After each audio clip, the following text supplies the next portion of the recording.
Hello friends, ಎಲ್ಲರಿಗೂ ನಮಸ್ಕಾರ. ನಿಮ್ಗೊಂದು ಪ್ರಶ್ನೆ.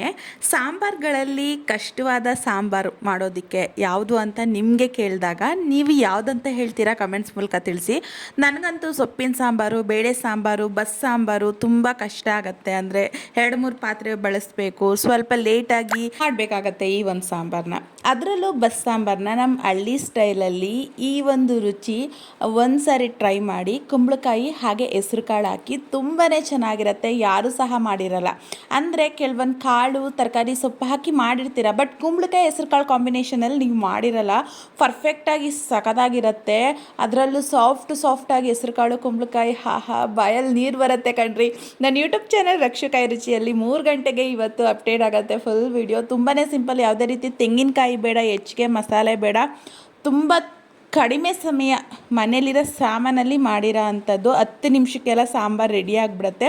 ಈ ಬಿಸಿಲಿಗೆ ಕುಂಬಳಕಾಯಿನೂ ತಂಪು, ಹೆಸರು ಕಾಳು ತಂಪು, ಹಾಗೆ ಸಾಂಬಾರು ಅಷ್ಟೇ ತೆಳ್ಳಗಿರುತ್ತಲ್ವ, ಬಿಸಿ ಬಿಸಿ ಅನ್ನಕ್ಕೆ ಸಗದಾಗಿರುತ್ತೆ ಕಾಂಬಿನೇಷನು.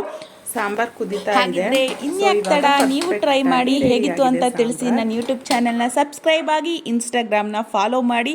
ಹೊಸ ರೆಸಿಪಿಗಳಿಗಾಗಿ ತಟ್ಟಂತ ಮಾಡಿ ಪಟ್ಟಂತ ತಿನ್ನಿ ಅಂತ ಹೇಳ್ತಾ, ಸೊ ಮುಂದಿನ ವಿಡಿಯೋದಲ್ಲಿ ಸಿಗ್ತೀನಿ. Thank you for watching. Bye. ಎಲ್ಲರಿಗೂ ಟ್ರೈ ಮಾಡಿ ಒಂದು ಸಾರಿ.